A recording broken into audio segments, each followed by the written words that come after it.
Students, previous class में हमने chapter 5 arithmetic progression exercise 5.3 को कंप्लीट किया था। अब आज की क्लास में हम एक्सरसाइज 5.4 को स्टार्ट करेंगे, जो कि ऑप्शनल एक्सरसाइज है। इसे आप स्किप भी कर सकते हो क्योंकि एग्जामिनेशन पॉइंट ऑफ व्यू से ये इंपॉर्टेंट नहीं है। ठीक है, एग्जाम्स में इससे क्वेश्चन नहीं पूछे जाते हैं। तो जिन लोगों को नॉलेज के लिए पढ़ना है तो वो पढ़ सकते हैं और यहाँ पर कुछ अच्छे क्वेश्चंस को कर सकते हैं। तो चलो स्टार्ट करते हैं एक्सरसाइज 5.4। देखो एक्सरसाइज 5.4 क्वेश्चन नंबर 1 कह रहा है which term of this AP is it's first negative term. इस दी गई एपी का कौन सा टर्म पहला नेगेटिव टर्म है, मतलब कौन सा ऐसा टर्म है जो सबसे पहले नेगेटिव आएगा।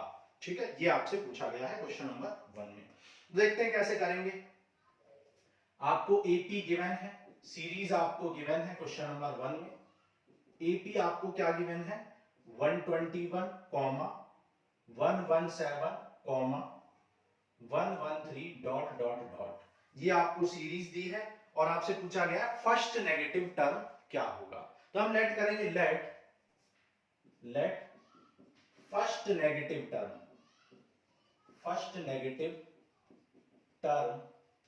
Of the given AP. Given AP का फर्स्ट नेगेटिव टर्म क्या है, is nth term that is an। ठीक है, nth टर्म का मतलब क्या है an। तो हमने लेट कर लिया कि पहला नेगेटिव टर्म, सबसे पहला नेगेटिव टर्म जो नेगेटिव आएगा वो है nth term that is an। nth term को an से डिनोट करते हैं। ठीक है, तो क्योंकि हम कह रहे हैं कि an नेगेटिव टर्म है, इसका मतलब क्या है, हम कह सकते हैं कि an should be less than 0। an less than 0 होना चाहिए, क्योंकि हम कह रहे हैं कि an नेगेटिव टर्म है, क्योंकि वो नेगेटिव है तो उसकी वैल्यू लेस देन 0 होगी ऑब्वियसली। और an का फॉर्मूला क्या होता है, an का फॉर्मूला होता है a plus n minus 1 into D. ठीक है, और ये हमें क्या चाहिए, a plus n minus 1 into D less than 0 चाहिए। अब हमें a की जरूरत है, d की जरूरत है और n तो हमें फाइंड करना है कि भाई कौन सा टर्म। ठीक है, तो a और d तो हम क्वेश्चन से इजीली निकाल सकते हैं। यहां पर मुझे दिख रहा है कि first term that is a कितना है 121। ठीक है, और 117 क्या है आपका सेकंड टर्म है। ठीक है, सेकंड टर्म है a2 जो कि कितना है 117 है। तो यहां से कॉमन डिफरेंस निकल जाएगा यानी कि d, कॉमन डिफरेंस यानी कि d आपको मिल जाएगा। d आपका क्या हो जाएगा a2 माइनस a1। ठीक है, a2 कितना है 117, a1 कितना है 121। सब्ट्रैक्ट कर लोगे तो -4 आ जाएगा। तो -4 किसकी वैल्यू है, d की वैल्यू है, और a की वैल्यू कितनी है 121 है, पुट कर दो। a कितना है 121 प्लस n पूछा गया है, d -4 है, should be less than 0। This should be less than 0, तो ये लेस देन 0 होना चाहिए। तो सॉल्व कर लो, ये आ जाए 121 minus 4n plus 4 less than 0। ठीक है, मल्टीप्लाई कर दिया -4 से।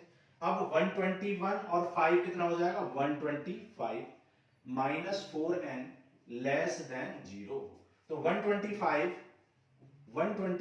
लेस देन 4n आ जाएगा, नेगेटिव 4n उधर जाएगा तो पॉजिटिव 4n आ जाएगा। ठीक है, तो 125 लेस देन 4n है, तो n क्या होगा, n होगा 125/4 से greater than, n is greater than 125/4। मतलब मैं इसको लिख सकता हूं कि n क्या है, ग्रेटर देन है 125/4 से। और 125/4 का मतलब क्या है, 125/4 का मीनिंग है कि आपका a है 4 3 जा 12, 4 1 जा 4, कितना बचा 1/4, तो 31 होल 1/4। n ग्रेटर देन है 31/4, but we know that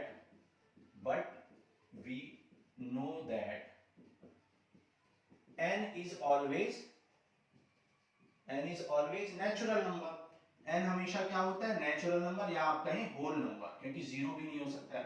ठीक है, n हमेशा भाई कोई टर्म कौन सा होगा, फर्स्ट टर्म होगा, सेकंड टर्म होगा, फ्रैक्शन में थोड़ा ना होगा, है ना।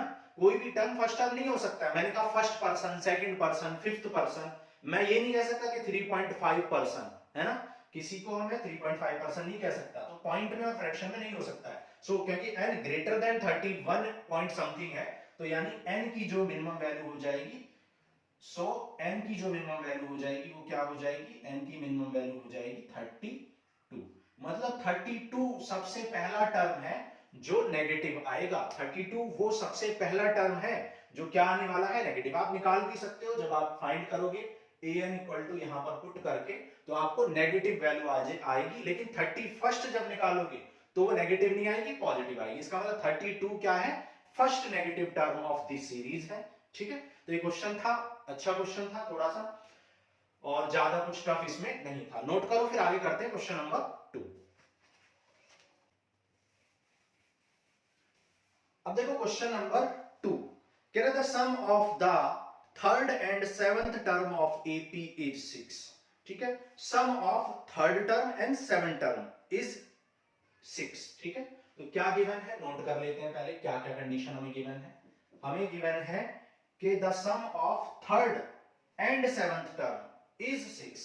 तो थर्ड टर्म को आप किससे डिनोट करते हो, a3 से, और सेवंथ टर्म को क्या कहते हो, a7 कहते हो, और उनका सम कितना दिया हुआ है, 6 दिया हुआ है। ये आपको फर्स्ट कंडीशन गिवन है। ठीक है, थर्ड और सेवंथ टर्म का सम 6 है एंड देयर प्रोडक्ट इज 8, और उनका प्रोडक्ट 8 है। Find the sum of first 16 term of AP. ठीक है, प्रोडक्ट कितना है, 8 है, तो a3 और a7 का प्रोडक्ट कितना है, 8 है। ठीक है, और आपको सम ऑफ 16 टर्म फाइंड करना है, सम ऑफ 16 टर्म्स फाइंड करना है। तो देखो सॉल्व करना स्टार्ट करते हैं। भाई a3 प्लस a7 6 है, a3 प्लस a7 6 गिवन है, और a3 क्या होता है, third term which is a plus 3 minus 1 into D, और ये हो जाएगा a plus 7 minus 1 into D cube, since an क्या होता है, a plus n minus 1 into D होता है, तो a3 कितना हो जाएगा, a plus 3 minus 1 into D, या आप डायरेक्टली a प्लस 2d भी लिख सकते हैं। ठीक है, क्योंकि अब पूरा एपी आप पढ़ चुके हो, सारे कॉन्सेप्ट पढ़ चुके हो, तो डायरेक्ट हम a plus 2d and a plus 6d भी लिख सकते हैं, और इक्वल टू 6 गिवन है।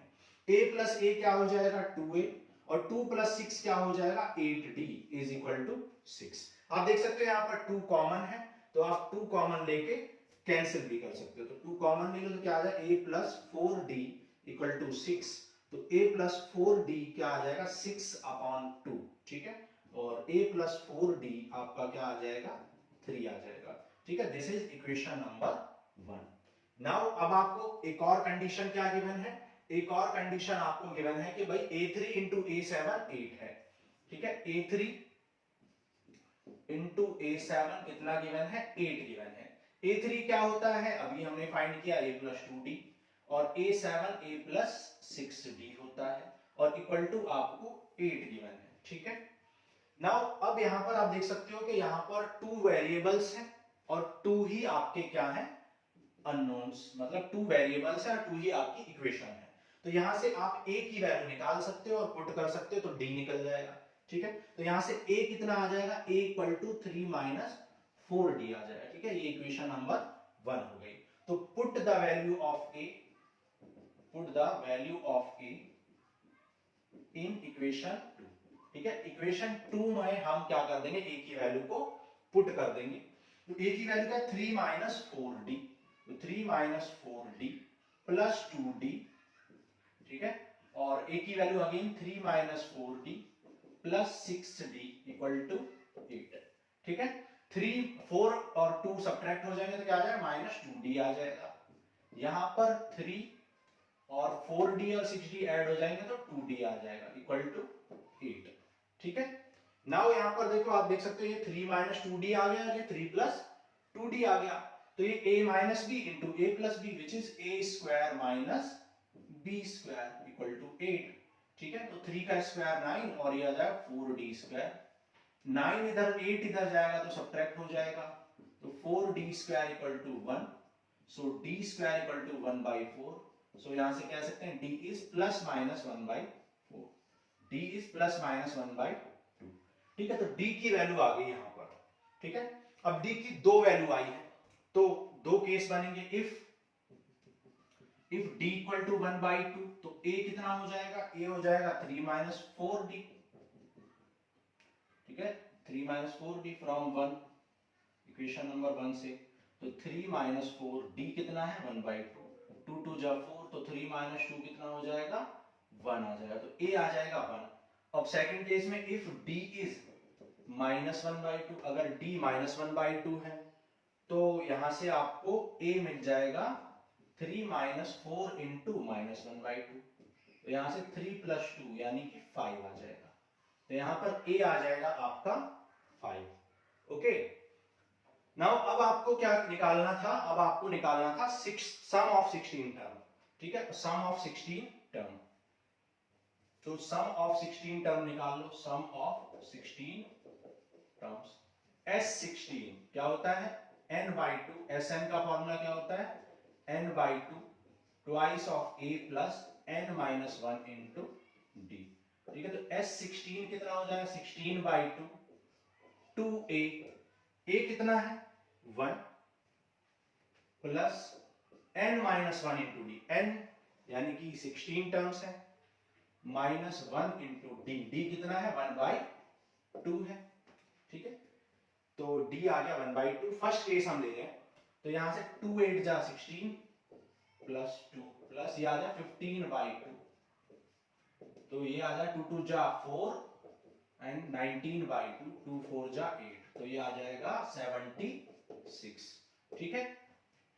और अगर हम ये वाली वैल्यू कंसीडर करें, इफ d की वैल्यू -1/2 ले एंड a की वैल्यू क्या ले 5 ले, तो क्या होगा, तो S16 क्या हो जाएगा 16/2 2a plus 16 minus 1 into d, ठीक है। तो ये आ जाएगा 8 इंटू 10 और 15/2, 10 2 जा 20, 20 माइनस 15 कितना आ जाएगा 5/2, तो ये आ जाएगा 8 इंटू 5/2, 2 4 जा 8, 4 5 जा 20।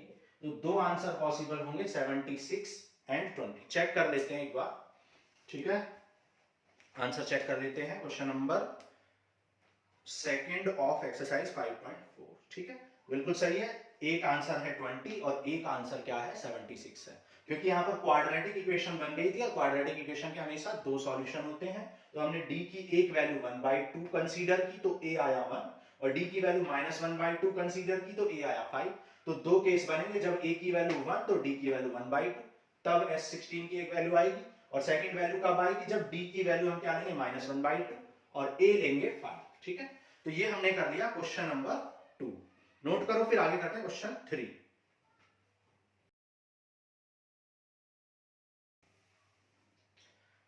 देखो क्वेश्चन नंबर 3 करते हैं। कह रहा है ए लैडर हैज रंग्स, ठीक है, 25 सेंटीमीटर अपार्ट। रंग्स का मतलब जो लैडर में जो क्या लगे होते हैं, डंडे कह सकते हैं आप सिंपली। लैडर में इस तरीके से जो ये लगे होते हैं डंडे टाइप के, ये जो है इनको रंग्स बोलते हैं, ठीक है। तो ये क्या है आपके रंग्स हैं।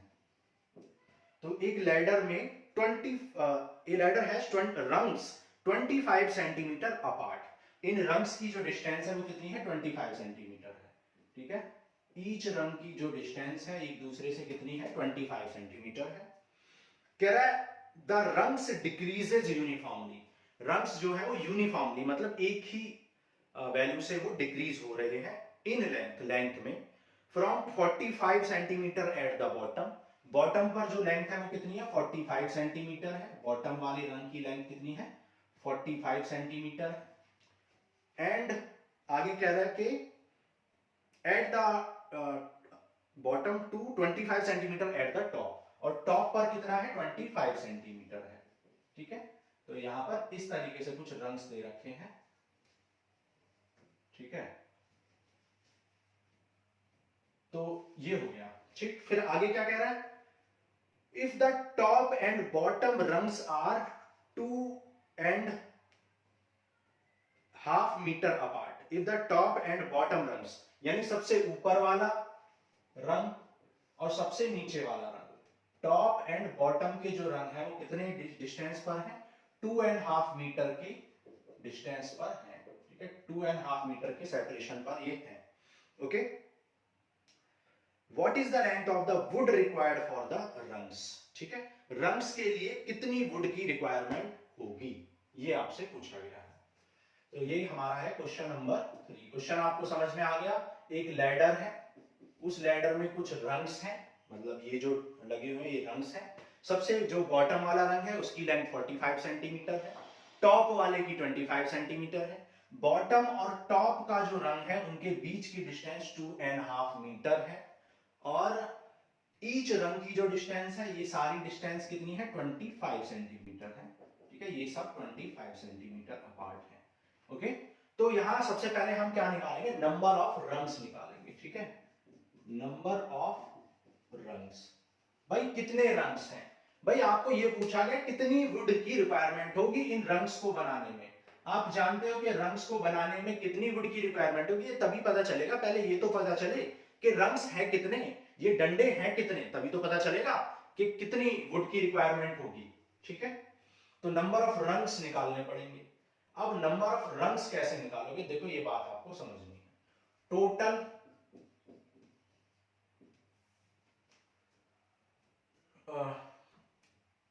Total separation,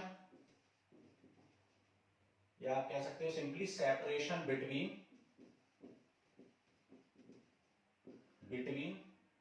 top and bottom रंग अपॉन, ठीक है, separation between two consecutive rungs plus 1। मतलब पहले टोटल डिस्टेंस देखो कितनी है, फिर एक में कितनी डिस्टेंस का गैप है वो देखो, और प्लस 1 कर दो। अब प्लस 1 क्यों कर रहे हैं, ये बात आपको समझनी है। देखो जब डिस्टेंस कितनी थी, जब डिस्टेंस 25 थी तो कितने रंग्स थे, 2 रंग थे। जब डिस्टेंस 25 थी तो रंग 2 थे, एक एक्स्ट्रा।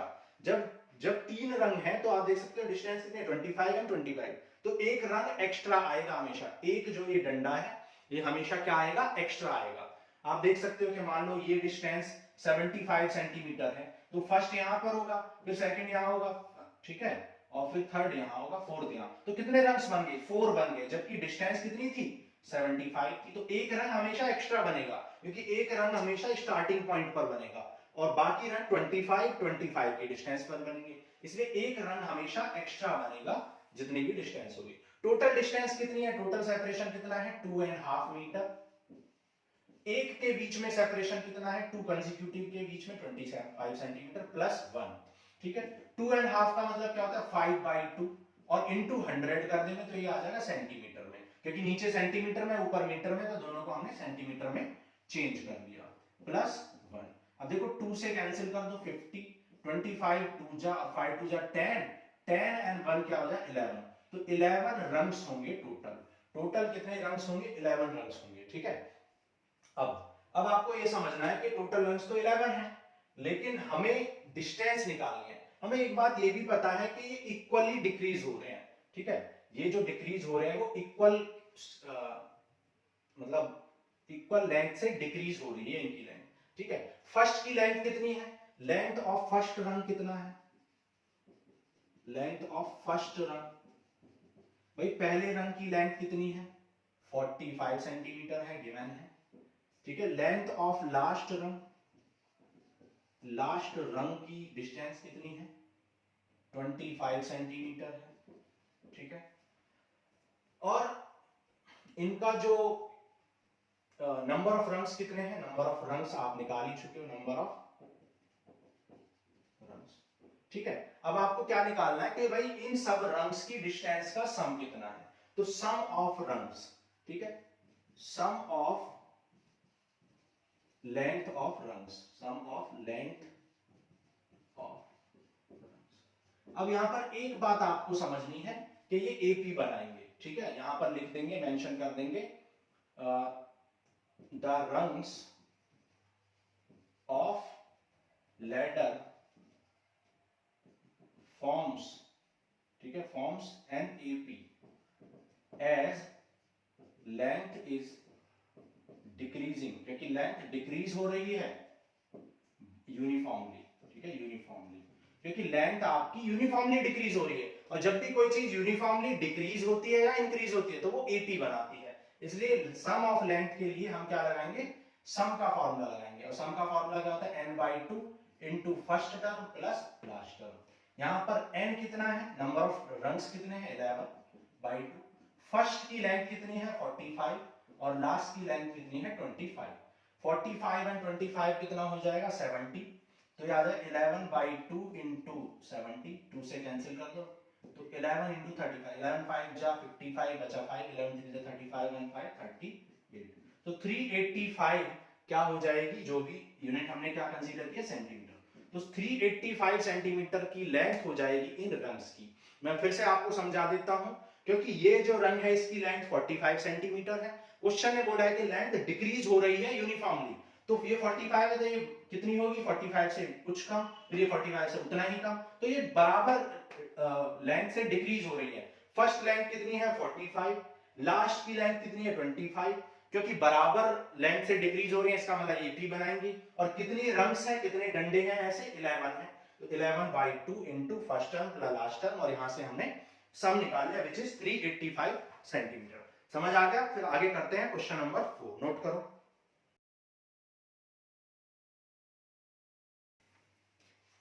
देखो क्वेश्चन नंबर 4 करते हैं, कह रहे the houses of a row are numbered consecutively from 1 to 49। ठीक है, एक रो में बहुत सारे हाउसेस हैं जिन्हें कंसेक्यूटिवली नंबर दिए गए हैं, मतलब 1 से लेके 49 तक कंसेक्यूटिवली, 1 2 3 5 एंड सो ऑन 49 तक। कह रहा show that there is a value of x, proof करो कि एक x की ऐसी वैल्यू है such that the sum of number of houses preceding the number x is equal to the sum of the number of houses following it। मतलब एक x की वैल्यू ऐसी है कि इससे पहले के जो हाउसेस हैं, मतलब x से पहले जितने भी हाउसेस हैं उनका सम, ठीक है, is equal to the sum of the number of houses following it, तो टोटल नंबर हाउसेस के इक्वल है। तो क्या बोला हुआ है देखो समझते हैं भाई, हमें जो कंडीशन दी है अकॉर्डिंग टू क्वेश्चन वो हमें दे रखी है कि अगर x एक ऐसा है कि number of houses preceding to x, मतलब x जो है हमारा, मतलब नंबर ऑफ हाउसेज जब x हैं, यहां पर x है, तो x से पहले जितने भी हाउसेस हैं, अब x से पहले जितने भी हाउसेस हैं उनकी वैल्यू कैसे पता चलेगी, x माइनस 1 हाउसेस होंगे और उनका सम क्या होगा, summation of x minus 1 houses, और वो इक्वल है किसके, वो इक्वल है बचे हुए जितने भी हैं, बचे भी हुए हाउसेस जितने भी हैं, तो बचे हुए हाउसेस कितने होंगे भाई, टोटल सम कितना है हाउसेस का 49, तो टोटल तो 49 है, और इसके आगे कितने हैं भाई, 49 के आगे कितने हैं, x का सम हटा दो। ठीक है, फिर से देखो ऐसे समझ लेते हैं, मान लो ये हमें कुछ हाउसेस दिए हुए हैं, मान लो ये x नंबर ऑफ हाउस है, ये x नंबर है, तो कह रहा है कि x नंबर से पहले जितने भी हाउसेस हैं उनका सम, तो x से पहले कितने हाउसेस होंगे, x माइनस 1 हाउसेस होंगे भाई, अगर ये 10वां हाउस है तो इससे पहले 9 हाउस होंगे, 9 हाउस होंगे, अगर ये 20 है तो इससे पहले 19 होंगे, उसी तरीके से अगर ये x है तो इससे पहले x माइनस 1 हाउसेस होंगे, और क्वेश्चन ने बोला sum of houses preceding to x, x से पहले जितने भी हाउसेस हैं उनका सम इक्वल है x के बाद जितने भी हाउसेस हैं। अब x के बाद कितने हाउसेस होंगे ये कैसे पता चलेगा, टोटल हाउसेस कितने हैं S49 समेशन ऑफ 49, और उसमें से क्या हटा देंगे x के बाद कितने हैं, सॉरी उसमें उससे पहले, क्योंकि हमें ये निकालने हैं x के बाद कितने हैं वो निकालने हैं, तो टोटल में से ये सारे निकाल देंगे। ठीक है भाई, टोटल हाउसेस में से ये x तक के हटा देंगे तो x के बाद वाले पता चल जाएंगे, टोटल हाउसेस में से x तक के निकालने से x के बाद वाले निकल जाएंगे, यानी x succeeding to the x निकल जाएंगे। तो वही किया है, x से पहले कितने, टोटल कितने हैं 49, और x के बाद कितने हैं, यहां तक के माइनस कर दो sx तक के, और बचे हुए पता चल जाएंगे। बस अब कुछ नहीं है इस क्वेश्चन में। ठीक है, और AP क्या गिवन है आपको, AP गिवन है 1 + 2 + 3 + डॉट डॉट डॉट कहां तक 49 हाउसेस हैं, तो यहां पर Sx क्या हो जाएगा n/2, ठीक है, 2a plus n minus 1, n की वैल्यू क्या है x माइनस 1 इंटू d, ठीक है, और यहां पर 49/2 2a plus 49 minus 1 into d, और ये हो जाएगा x/2 2a plus x minus 1 into d। ठीक है, अब यहां पर इसको सॉल्व करो। अब देखो यहां पर सीरीज में हमें क्या क्या पता है, हमें पता है कि सीरीज का फर्स्ट टर्म क्या है। भाई यहां पर सीरीज का जो फर्स्ट टर्म है वो कितना है, फर्स्ट टर्म है 1 और डिफरेंस कितने का चल रहा है 2 माइनस 1 दैट इज 1। तो 1 का डिफरेंस चल रहा है, फर्स्ट टर्म 1 है। ठीक है, आप ये ना लगा के a प्लस एल भी लगा सकते हो, a प्लस एल नहीं, a प्लस एल नहीं लगाएंगे क्योंकि अलग अलग टर्म्स हैं। ठीक है, तो ऐसे ही कर लो। तो ये देखो a की वैल्यू पुट कर दो, यहां पर x a की वैल्यू क्या है 2 पुट कर दो, a 1 है और d भी 1 है। ठीक है, a और d की वैल्यू 1 पुट कर दो।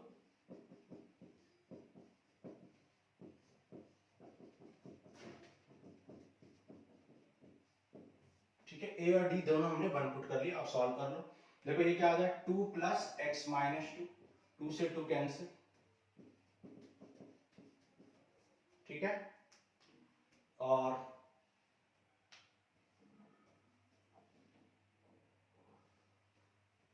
यहां पर 49/2, 2 प्लस 48।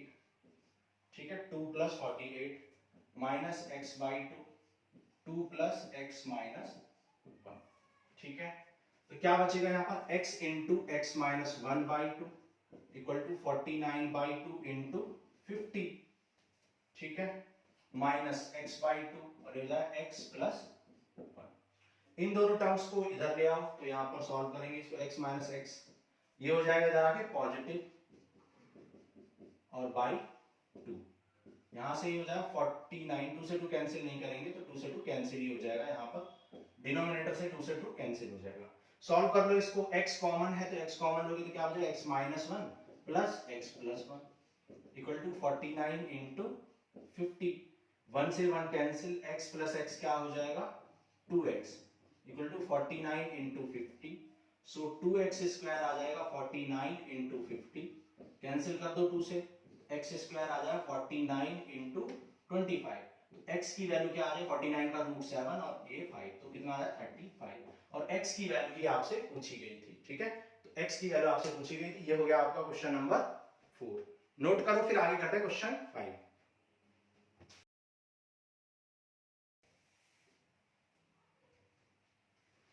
आगे चलते हैं, देखो क्वेश्चन नंबर 5 करते हैं। कह रहा है ये small terrace at football ground comprises 15 steps. ठीक है, एक स्मॉल टेरेस में 15 स्टेप्स हैं, each of which is 50 metre long. ठीक है, और लेंथ कितनी है 50 मीटर है, of concrete 50 metre long and built of solid concrete. ठीक है, सॉलिड कंक्रीट से ही बनी है। Each step has a rise of 1 metre. ठीक है, हर स्टेप में एक 1/4 मीटर का राइज है एंड ए ट्रीड ऑफ 1/2 मीटर, और 1/2 मीटर का आपका स्टेप है। जैसे अगर कोई स्टेप इस तरीके से होता है, ड्राइंग थोड़ी सी वीक है मेरी, जैसे अगर ये, तो ये जो है ये जो स्टेप की विड्थ है ये आपको दे रखी है कितनी 1/2 मीटर। ठीक है, और ये जो हाइट है, हाइट ये है 1/4 मीटर। ठीक है, स्टेप की हाइट 1/4 मीटर है और स्टेप की जो विड्थ है वो 1/2 मीटर है। और इस तरीके से 15 स्टेप्स हैं, 15 स्टेप्स हैं। Calculate the total volume of the concrete required. ठीक है, total volume of concrete required. अब देखो हमने 3 स्टेप्स बना लिए हैं। ठीक है, हम 3 स्टेप्स से आपको समझाएंगे उसी तरीके से। देखो मैंने इसको ऐसे करके ज्वाइन कर दिया, आप देख सकते हो कि ये एक क्या बन गया है क्यूबॉइड बन गया, क्योंकि इसकी लेंथ भी है पीछे की साइड। ठीक है, क्योंकि सीढ़ी जो ये स्टेप्स की जो लेंथ है वो कितनी है 50 अंदर की तरफ। ठीक है, तो 50, हाइट में कितनी है 1/2, विड्थ में सॉरी हाइट में कितनी है 1/4, विड्थ में कितनी है 1/2, फिर हाइट में 1/4, 1/2, 1/4, 1/2 एंड सो ऑन। और अंदर की तरफ ये स्टेप की जो विड्थ है मतलब लेंथ कह सकते हैं वो 50 मीटर है। ठीक है, तो यहां पर आप देख सकते हो ये एक क्यूबॉइड बन गया। ठीक है, ये एक क्यूबॉइड बन चुका है जिसकी हाइट कितनी है 1/4, विड्थ कितनी है 1/2, और अंदर की तरफ स्टेप की जो ये जो स्टेप है इसकी जो लेंथ है वो 50 मीटर है। ठीक है, सिमिलरली ये भी एक क्या बन गया है, ये भी एक क्यूबॉइड बन गया है जिसकी लेंथ कितनी, हाइट कितनी है 1/4 प्लस 1/4, 1/4 प्लस 1/4, और विड्थ कितनी है 1/2, और लेंथ अंदर की तरफ स्टेप की जो चौड़ाई है इस तरीके से स्टेप है वो 50 मीटर है। तो इस तरीके से है, ठीक है। तो देखो समझते हैं। तो सबसे पहले हम क्या निकालेंगे, width of material required for first step, ठीक है, material required for first step. भाई पहली स्टेप के लिए कितने मटेरियल की रिक्वायरमेंट होगी, वो होगी length into breadth into height, ठीक है। जैसे कि मैंने बताया क्यूबॉइड यहां पर फॉर्म होगा। लेंथ कितनी है, 50 मीटर की लेंथ है स्टेप की। विड्थ कितनी है, विड्थ है कितनी हमारी स्टेप की 1/2, और हाइट कितनी है स्टेप की 1/4 है, ठीक है। सॉल्व करेंगे तो ये आ जाएगा, इसको अभी एज इट इज रहने देते हैं, बाद में सॉल्व करेंगे, ठीक है, कैलकुलेशन बाद में। अब material required for second step, दूसरी स्टेप के लिए कितने मटेरियल की रिक्वायरमेंट होगी, length into breadth into height. Length कितनी है भाई, कितनी लेंथ की जरूरत है 50, ब्रेथ कितनी है 1/2, और हाइट कितनी होगी। अब देखो यहां पर समझना है कि ये जो आपका ये जो स्टेप है ना, ये नीचे से जमीन से लेके ऊपर तक है ये, ठीक है। 1/4 ये और 1/4 ये, तो इसकी जो टोटल हाइट है 1/4 प्लस 1/4, विड्थ 1/2 है, ठीक है, और लेंथ तो 50 है। तो लेंथ 50 है, विड्थ 1/2 है, हाइट कितनी है 1/2 प्लस 1/2, ठीक है। तो इसको हम क्या लिख सकते हैं, 50 इंटू 1/2 इंटू 1/4 लिख सकते हैं, ठीक है। सॉरी 1/4 और 1/4, हाइट कितनी थी 1/4, 1/4 प्लस 1/4, तो ये आ जाएगा 1/2। Similarly material required for third step, तीसरी स्टेप के लिए कितने मटेरियल की रिक्वायरमेंट होगी 50 इंटू 1/2, और हाइट अब इसकी कितनी हो जाएगी, हाइट हो जाएगी 1/4 1/4 1/4, इस तरीके से इसकी हाइट हो जाएगी। तो 1/4 प्लस 1/4 प्लस 1/4 विच इज 3/4, तो ये आ जाएगा 50 इंटू 1/2 इंटू 3/4, ओके। तो इस तरीके से एंड सो ऑन ये चलता रहेगा, ठीक है, एंड सो ऑन, इस तरीके से ये कहानी चलती रहेगी। तो टोटल अब देखते हैं कि आपको रिजल्ट जो मिला वो क्या मिला। तो टोटल मटेरियल रिक्वायर्ड, भाई टोटल मटेरियल रिक्वायर्ड, कितने मटेरियल की जरूरत है ये हमें निकालना है। भाई फर्स्ट में इतना मटेरियल लगा, सेकंड में इतना, थर्ड में इतना, और ऐसे ही चलता जा रहा है। इसका मतलब टोटल कैसे निकलेगा, सारे को ऐड कर दो, 50 into 1/2 into 1/4 plus 50 into 1/2 into 1/2 plus 50 into 1/2 into 3/4 and so on up to 15 times, 15 बार ऐसा ही चलता रहेगा, क्योंकि 15 स्टेप्स हैं, ठीक है। अब इन स्टेप्स में कुछ कॉमन है, यस कॉमन है, 50 इंटू 1/2, तो क्या बचेगा यहाँ 1/4 plus 1/2 plus 3/4 and so on, इस तरीके से चलता रहेगा। ये हो गया इससे कैंसिल, तो क्या आ गया 25 into 1/4 plus 1/2 plus 3/4 up to कितने टर्म्स तक, 15 टाइम्स, ठीक है, 15 टर्म्स तक ये चलता रहेगा, ठीक है। नाउ अब देखो यहाँ पर फर्स्ट टर्म कितना है, फर्स्ट टर्म है 1/4, और कॉमन डिफरेंस है भी या नहीं है ये चेक करना है। a2 माइनस a1 निकालो, a2 कितना है 1/2 माइनस 1/4, 4 एलसीएम है तो कितना बचेगा, देखो 2 2 जा 4, तो ये बचेगा 2 माइनस 4 1 जा 4, तो ये कितना आ जाएगा 1/4। सिमिलरली आप निकाल लो a3 माइनस a2, a3 कितना है 3/4 और a2 कितना है 1/2, एलसीएम क्या आ जाएगा 4, तो 4 और 3 2 2 जा 4, तो ये भी आ गया 1/4।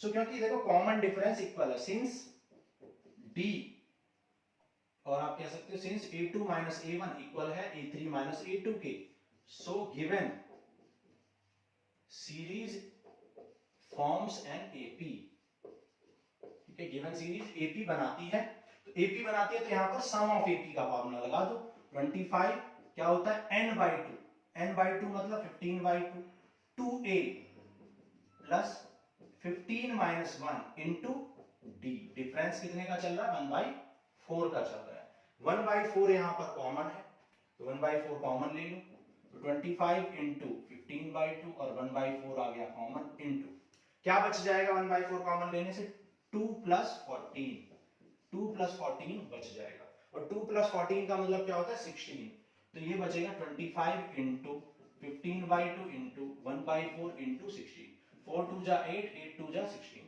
ठीक है। मल्टीप्लाई कर लो इसको, कितना आ जाएगा देखो, 25 इंटू 15, ये हो जाए 15 टू जा 30 और 25 3 जा 75, तो 750, क्या जो भी यूनिट दे रखी है, क्या यूनिट दी हुई है, मीटर में, ठीक है। तो मीटर क्यूब को वॉल्यूम किसमें आता है, मीटर क्यूब में। तो ये हो गया 750 मीटर क्यूब मटेरियल या कंक्रीट की जरूरत पड़ेगी। आंसर चेक कर लेते हैं, 5.4 का 750 मीटर, ठीक है, बिल्कुल ठीक है।